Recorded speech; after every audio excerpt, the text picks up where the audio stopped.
Yaakov atau Kitab Yakobus pasal 1 ayat 1-27.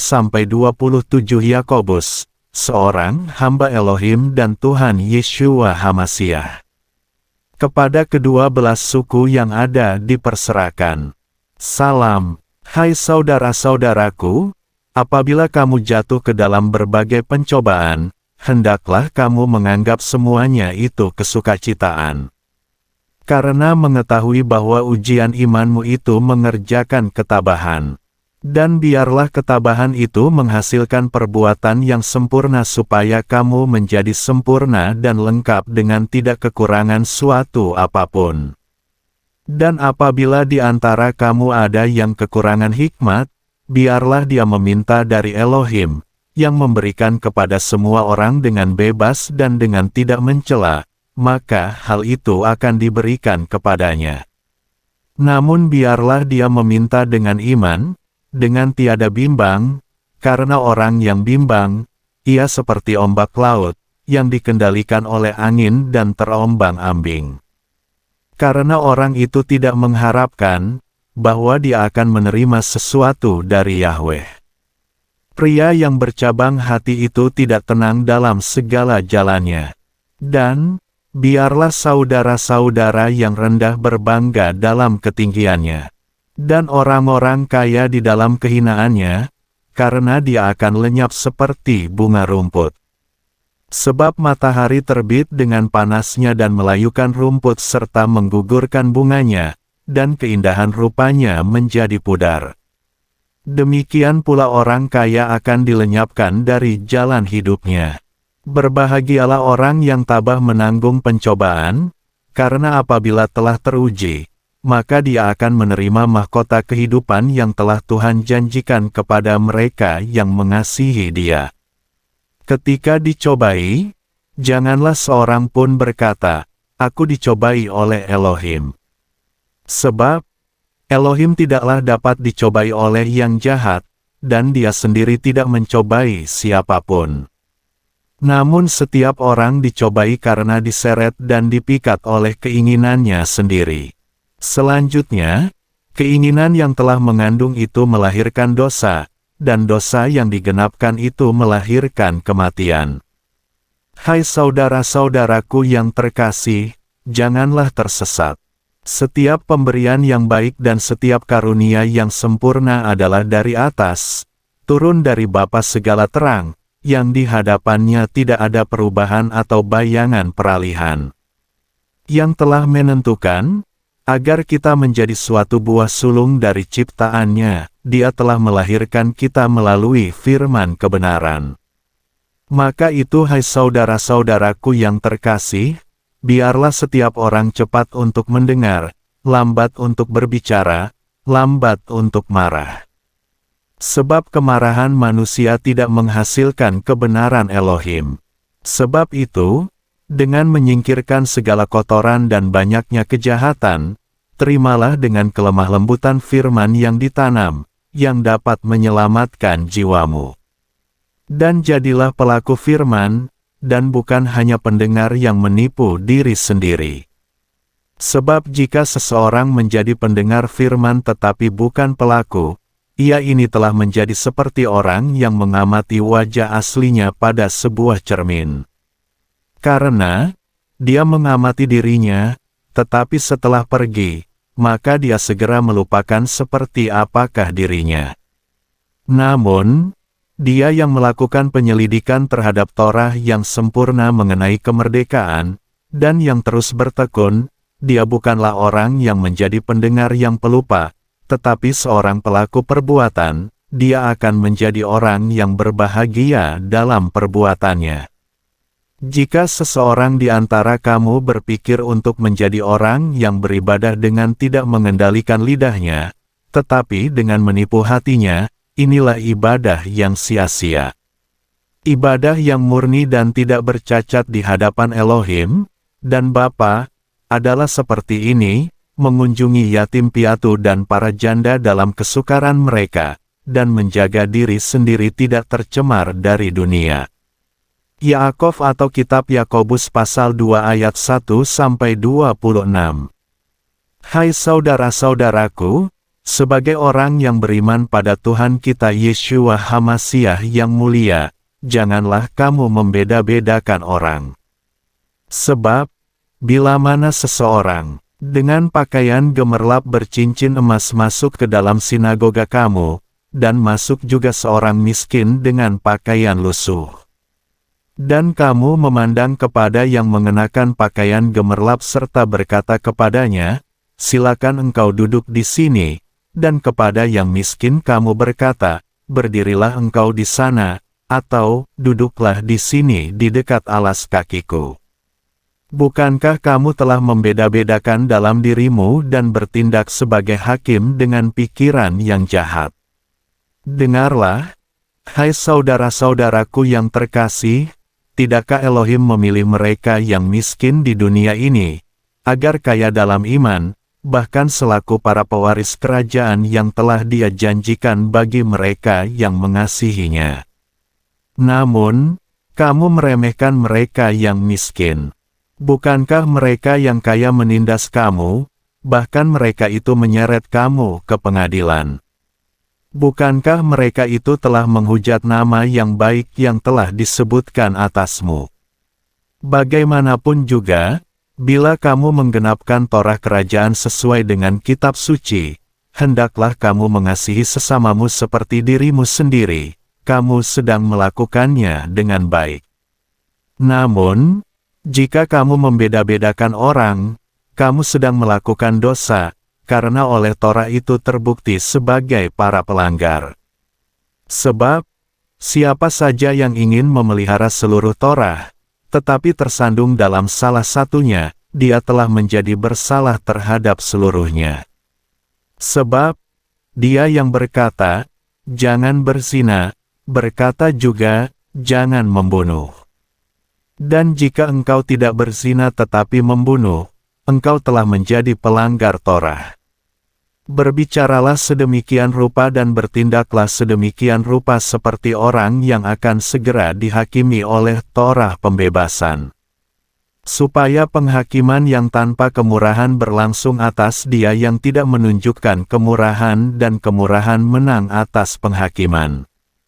Hai saudara-saudaraku, apakah gunanya jika seseorang dapat berkata mempunyai iman, tetapi dia tidak mempunyai perbuatan?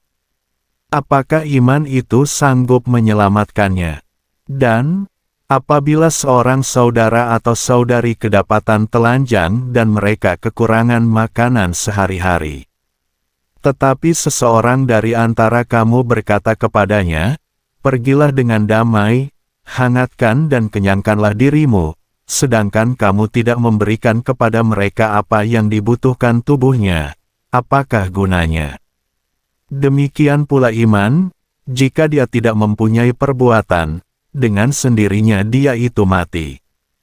Sebaliknya, seseorang akan mengatakan, engkau memiliki iman dan aku memiliki perbuatan, tunjukkanlah kepadaku imanmu tanpa perbuatan-perbuatanmu, dan aku akan menunjukkan kepadamu imanku dari perbuatan-perbuatanku.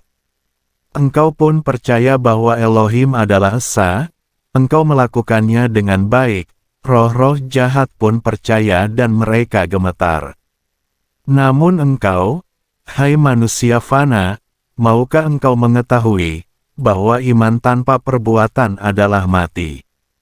Bukankah Abraham, leluhur kita, dibenarkan atas dasar perbuatan-perbuatan ketika mempersembahkan Ishak, putranya, di atas mezbah? Engkau melihat, bahwa iman bekerja sama dengan perbuatan-perbuatannya, dan atas dasar perbuatan-perbuatan itu, iman disempurnakan. Dan digenapilah kitab suci yang mengatakan, dan Abraham percaya kepada Elohim dan hal itu diperhitungkan kepadanya sebagai kebenaran, maka dia disebut sahabat Elohim. Oleh karena itu kamu melihat, bahwa manusia dibenarkan atas dasar perbuatan-perbuatan dan bukan hanya atas dasar iman. Dan sama seperti itu juga Rahab, pelacur itu, bukankah dia dibenarkan atas dasar perbuatan-perbuatan, ketika menyambut para utusan dan ketika meloloskannya ke jalan yang lain? Sebab, seperti halnya tubuh tanpa roh adalah mati, demikian pula iman tanpa perbuatan adalah mati. Yaakov atau Kitab Yakobus pasal 3 ayat 1-18. Hai saudara-saudaraku, karena mengetahui bahwa kita akan menerima penghakiman yang lebih besar, janganlah banyak orang yang mau menjadi guru. Sebab kita semua tersandung banyak hal. Jika seseorang tidak tersandung oleh perkataannya, dia ini manusia sempurna yang mampu mengendalikan bahkan seluruh tubuhnya. Lihatlah, kita mengenakan kekang pada mulut kuda supaya mereka menurut pada kita dan kita mengendalikan seluruh tubuhnya. Lihatlah juga kapal-kapal, sekalipun demikian besarnya dan sekalipun diombang-ambingkan oleh angin ribut, ia dikendalikan oleh kemudi yang sangat kecil, kemana saja hasrat hati yang mengemudikannya itu menghendakinya.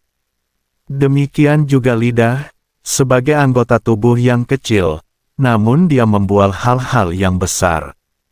Lihatlah api yang kecil, betapapun lebatnya hutan, dia bisa mengobarkannya. Lidah pun adalah api, suatu dunia kejahatan. Lidah ditempatkan sedemikian rupa di antara anggota tubuh kita hingga menodai seluruh tubuh dan membakar rangkaian kehidupan, sementara ia sendiri akan dibakar oleh api neraka. Sebab seluruh marga satwa, baik binatang liar dan burung-burung, baik binatang melata dan yang berkeriapan di laut, dapat dijinakkan dan telah dijinakkan oleh sifat manusia. Namun tidak seorang pun yang mampu menjinakkan lidah, dia adalah suatu kejahatan yang tidak dapat dikendalikan, penuh racun yang mematikan. Dengan lidah kita memberkati Yahweh, Bapa kita, dengan itu pula kita mengutuk manusia yang telah menjadi secitra dengan Elohim. Dari mulut yang sama keluar berkat dan kutuk. Hal ini, hai saudara-saudaraku, tidaklah harus terjadi demikian. Adakah mata air dari sumber yang sama mengeluarkan sekaligus air yang manis dan yang pahit? Hai saudara-saudaraku, apakah mungkin pohon ara menghasilkan buah zaitun? Atau pohon anggur, buah ara? Demikianlah pula, tidak satu pun mata air yang asin mengeluarkan air yang manis. Siapa yang bijaksana dan penuh pengertian di antara kamu, biarlah dia menunjukkan perbuatan-perbuatannya dalam kelembutan hikmat dari perilaku yang baik. Namun, jika kamu mempunyai iri hati yang pahit dan persaingan dalam hatimu, maka janganlah bersukaria atasnya, dan berdusta melawan kebenaran. Ini bukanlah hikmat yang turun dari atas, melainkan yang duniawi, yang jiwani, yang jahat. Sebab, di mana ada iri hati dan persaingan, di sana ada kekacauan dan segala perbuatan jahat. Namun hikmat yang dari atas, pertama-tama adalah benar-benar murni, selanjutnya penuh damai sejahtera, baik hati, penurut, penuh kemurahan dan buah-buah yang baik, tidak memihak dan tidak berpura-pura. Dan buah-buah kebenaran ditaburkan dalam damai sejahtera bagi mereka yang membuat perdamaian. Yaakov atau Kitab Yakobus pasal 4 ayat 1-17. Dari manakah peperangan dan pertengkaran di antara kamu? Bukankah dari sini, dari kesenanganmu yang berjuang di dalam anggota-anggota tubuhmu? Kamu mengingini dan kamu tidak memperolehnya, kamu membunuh dan kamu cemburu dan kamu tidak mampu menggapainya, kamu bertengkar dan berperang, tetapi kamu tidak memperolehnya karena kamu tidak meminta. Kamu meminta tetapi kamu tidak menerima, sebab kamu meminta dengan jahat, bahwa kamu akan menghamburkannya dalam kesenanganmu. Hai pria-pria dan wanita-wanita pezina, tidakkah kamu mengetahui bahwa persahabatan dengan dunia adalah permusuhan dengan Elohim? Jadi siapa saja yang bermaksud menjadi sahabat dunia ini, dia ditetapkan sebagai musuh Elohim. Apakah kamu berpikir bahwa kitab suci dengan tanpa maksud mengatakan, dengan kecemburuan dia merindukan roh yang telah berdiam di dalam kita? Namun dia memberi anugerah yang lebih besar, karena itu dia berfirman, Elohim menentang orang-orang yang takabur, tetapi dia memberi anugerah kepada orang-orang yang rendah hati. Oleh karena itu, tundukkanlah dirimu kepada Elohim, lawanlah si iblis, maka dia akan melarikan diri daripadamu. Mendekatlah kepada Elohim dan dia akan mendekat kepadamu. Basuhlah tanganmu hai orang-orang berdosa dan bersihkanlah hatimu hai orang-orang yang bimbang. Bersedihlah dan merataplah serta menangislah. Biarlah tawamu diubah menjadi ratapan dan sukacitamu menjadi kemurungan. Rendahkanlah dirimu di hadapan Yahweh, maka dia akan meninggikan kamu. Hai saudara-saudara, janganlah saling mencela seorang terhadap yang lain. Siapa yang mencela saudara dan menghakimi saudaranya, dia mencela Torah dan dia menghakimi Torah. Dan jika kamu menghakimi Torah, maka kamu bukanlah pelaku Torah, melainkan seorang hakim. Ada satu pemberi Torah, dialah yang mampu menyelamatkan dan membinasakan. Siapakah kamu yang menghakimi orang lain? Sekarang dengarlah, mereka yang mengatakan, hari ini dan besok kami akan berangkat menuju kota itu, dan kami akan tinggal setahun di sana, dan kami akan berdagang, dan kami akan menghasilkan keuntungan. Siapapun tidak ada yang tahu tentang hari esok, karena, apakah sebenarnya kehidupanmu? Sebab, ia seperti kabut yang untuk sementara waktu kelihatan dan kemudian sirna. Sebaliknya, hendaklah kamu berkata, jika Yahweh menghendaki, maka kami dapat hidup dan melakukan ini atau itu. Namun sekarang, kamu bangga dalam keangkuhanmu, padahal semua kebanggaan semacam itu adalah jahat. Oleh karena itu, yang sudah mengetahui untuk melakukan apa yang baik tetapi tidak melakukannya, dosalah baginya. Yaakov atau Kitab Yakobus pasal 5 ayat 1-20. Sekarang, marilah hai kamu yang kaya, menangislah dengan meratap atas kesedihan yang datang atasmu. Kekayaanmu telah membusuk dan jubahmu telah menjadi makanan ngengat. Emas dan perakmu telah berkarat dan karatnya akan menjadi kesaksian bagimu dan akan memakan dagingmu seperti api. Kamu telah menimbun kekayaan pada hari-hari terakhir. Lihatlah, upah para pekerja yang menuai ladangmu, yang telah ditahan olehmu, ia berteriak dan teriakan mereka yang menuai itu telah sampai ke telinga Yahweh semesta alam. Kamu telah hidup untuk kesenangan di atas bumi dan hidup bermewah-mewah. Kamu telah memuaskan hatimu seperti pada hari penyembelihan. Kamu telah mengutuk, kamu telah membunuh orang benar, ia tidak melawan kepadamu. Oleh karena itu, hai saudara-saudara, bersabarlah sampai kedatangan Tuhan. Lihatlah petani, dia menanti-nantikan buah yang terbaik dari bumi, dengan bersabar atasnya sampai dia menerima hujan awal dan hujan akhir.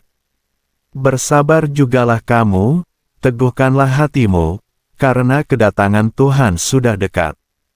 Hai saudara-saudara, janganlah bersungut-sungut seorang terhadap yang lain, supaya kamu jangan dihukum. Lihatlah, hakim telah berdiri di depan pintu. Hai saudara-saudaraku, ambillah teladan penderitaan dan kesabaran para nabi yang berbicara dalam nama Yahweh. Lihatlah, kita menganggap berbahagia mereka yang bertahan. Kamu telah mendengar ketabahan Ayub bahkan telah melihat saat-saat akhirnya dari Yahweh, karena Yahweh itu penuh belas kasihan dan penuh kemurahan. Dan, hai saudara-saudaraku, janganlah bersumpah di hadapan segala sesuatu, baik langit maupun bumi, ataupun suatu sumpah yang lain. Namun biarlah, ya kamu adalah ya, dan tidak adalah tidak, supaya kamu jangan jatuh ke bawah penghukuman. Adakah seseorang di antara kamu yang menderita kesusahan? Biarlah dia berdoa. Adakah seseorang yang bergembira? Biarlah dia bernyanyi. Adakah seseorang di antara kamu yang menderita sakit? Biarlah dia memanggil para tua-tua gereja dan biarlah mereka berdoa baginya seraya mengurapinya dengan minyak dalam nama Yahweh. Dan doa dari iman akan menyembuhkan orang yang sakit itu, dan Yahweh akan membangunkan dia. Dan jika dia telah melakukan dosa, hal itu akan diampunkan kepadanya. Akuilah kesalahan seorang terhadap yang lain dan saling mendoakanlah seorang terhadap yang lain, supaya kamu dapat disembuhkan. Doa orang yang benar, ketika bekerja, memiliki kekuatan yang besar. Elia adalah seorang yang sama alamiahnya dengan kita, dan dia telah memohon dalam doa agar tidak turun hujan. Dan hujan tidak turun ke bumi selama 3 tahun dan 6 bulan. Dan dia berdoa lagi, dan langit memberikan hujan, dan bumi mengeluarkan buahnya. Hai saudara-saudara, jika ada seseorang di antara kamu yang tersesat dari kebenaran, dan ada seseorang yang dapat mengembalikannya, biarlah dia mengetahui, bahwa orang yang mengembalikan seseorang yang berdosa dari kesesatan jalannya, dia akan menyelamatkan 1 jiwa dari kematian dan dia akan menudungi banyak dosa.